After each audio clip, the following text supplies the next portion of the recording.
LifeNet's mission, obviously, as a transfer ambulance service, is that to take patients or those who have been injured to hospitals and the nearest one and get them there the best way possible. LifeNet becomes a unique entity in the way it was really started. Most businesses start up because someone has venture capital and wants to do that and buy ambulances and go into the business, but LifeNet started as a nonprofit joint venture between two hospitals here in Texarkana. And uniquely, when we went through the process, and I've been involved with LifeNet, I guess, since its inception because I was on the city board of directors, which is obviously the city council for Texarkana, Arkansas at the time, and we had to go through the process of taking that duty away from our firemen, which was quite involved at times, too, to make that happen, and consequently had to go before, I had to testify as mayor after that, in front of Senate and House subcommittees in the state to allow us to exclusively contract with LifeNet to make sure that no one else was competing with it. And the reason that happens, obviously, is because in a town our size, no one exists in making money out of something like that in order to keep your business going without an exclusive contract. So we've been there for a long time as far as helping LifeNet get started. I became part of the board actually some 6 to 8 years ago because as a dual city they wanted representation from both sides, and at that time I was ex-mayor of Texarkana, Arkansas, and was on the board basically as Arkansas side's representative to be on the LifeNet board.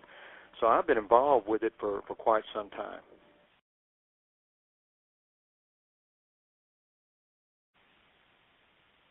Well, LifeNet got involved in Stillwater, or the growth of Stillwater, by being an ambulance provider. The community there was looking for a solution to a pretty expensive option they were using to provide ambulance service, and that was through the city. The fire department was running it. They hired a consultant to come in and review the cost of the service and figured out that if they privatized it or moved it out of the fire department, they could save almost $4 million a year out of their budget. So they hired a consultant, and the consultant went through all the stakeholders, put together a request for proposal, and that's how we became involved in it. We knew the consultant, had some experience with him, and then he had known us because he had not only had helped us in some of our earlier growth, also reviewed proposals that we had submitted on other contracts. And so he approached us and said, and our board really almost simultaneously, would you as a company consider doing this? In my opinion, you'd be perfectly suited for this small community to be able to go and do it.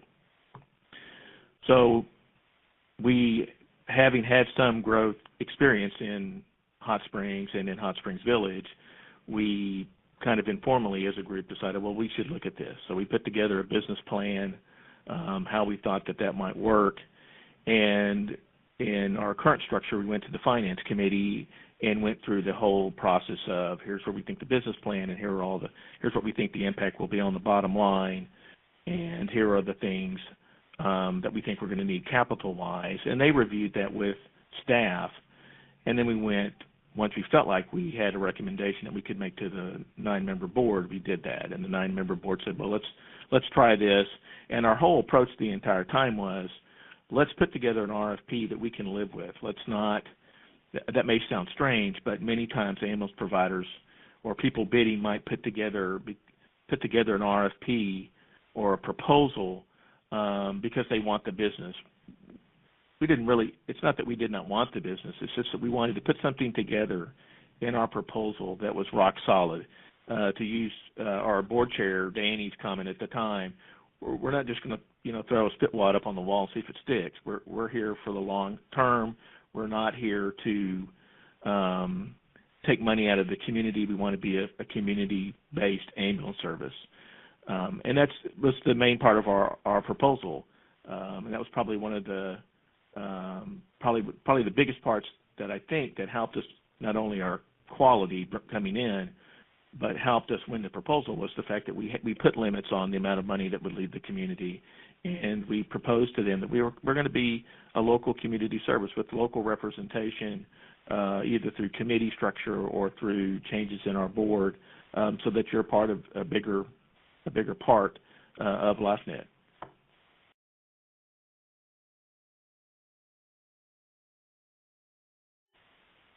The Stillwater expansion that we've had going on now for over a year has really gone well. We were pleased with the amount of runs that we have, with the activity that we've had in Stillwater, and it really has transitioned well. When we started looking at the expansion of Stillwater, we knew we had done a good job in Hot Springs and in Hot Springs Village to expand LifeNet and expand our footprint. And we looked at the opportunity in Stillwater to do those things and really have an economy of scale, and it has worked out well for us to do those things in Stillwater. And as a matter of fact, we did have some things that put us back a little bit, and we kind of knew those were going to happen with the cash flow up front, and that's one of the reasons when we looked at making the proposal, we knew that we had enough cash on hand to fund it, because the way most of our funding now comes from government sources or insurance carriers, there's always a lag time, and there's a lag time for us to get identified as a carrier in Oklahoma, to get our numbers, and those things have been all accomplished, but it was still about a 6-month period of time before we got monies coming back in. But those have started now, even to the fact that we've nationally changed over to a different system. That's been pretty good for us also to still contract and get the monies coming in. But we were very happy with the way Stillwater went, and didn't take us into any extremes as far as funding goes to hurt LifeNet as a corporation on the whole. When I talk about the number of runs and how pleased we were with the way Stillwater went, we started looking at taking about 5 or 6% out of the community, and that was really just to make sure that we had enough capital to supply those ambulances and things that happen as they go down.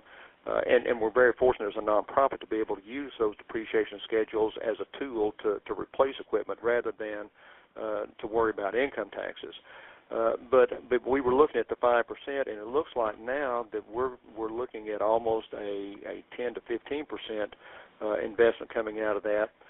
When we went into Stillwater, they have a trust set up that actually subsidizes part of the ambulance runs, with people paying into it with joining a system that helps pay for the overall cost of the ambulance service. It looks like now that we will be able to decrease part of that and actually not take as much subsidy, because the system is working so well on its own.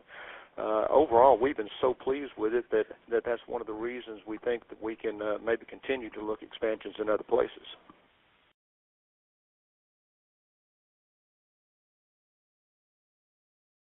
We had a series of challenges that were a little bit different for us, maybe not for ambulance providers as a whole who go into a community to start a business, but for us they were different.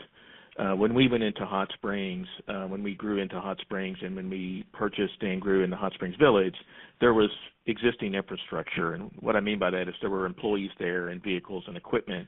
And really, when we acquired them, it was almost be like a business that was buying a business buying another new business. It already has inventory. It already has all the equipment.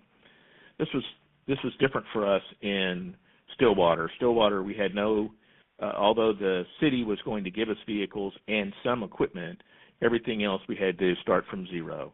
So we had to hire had to go and find 18 paramedics and EMTs to come work for us, train them all up 1 month prior, had to buy all the equipment, what we would call the high-end medical equipment, cardiac monitors, stretchers, et cetera, that were not donated to us. Find buildings for these crews to be based in, had to find radios.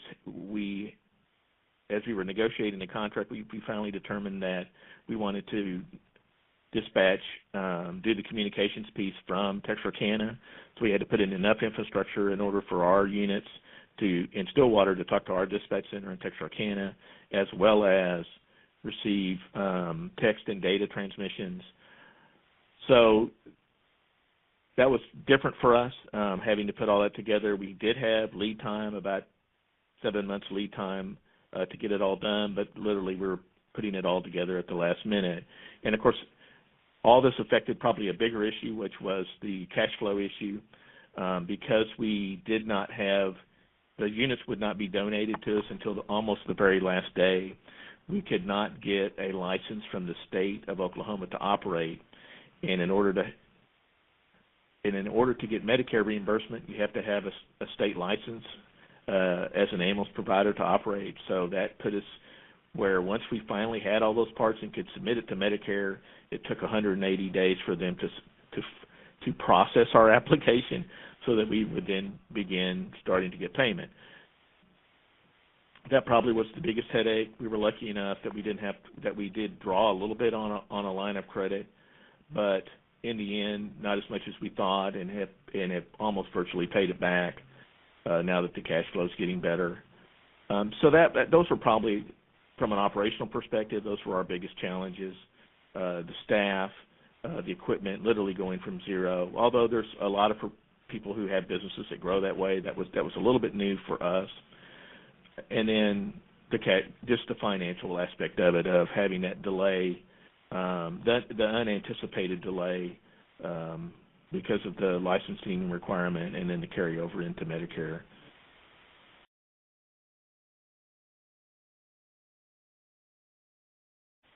The Stillwater expansion has been a great learning experience for LifeNet. Not only have we expanded our footprint to where we're a larger corporation geographically now, but we also are a larger corporation as far as the things we can do with the monies we have. But you know, it wasn't without its challenges.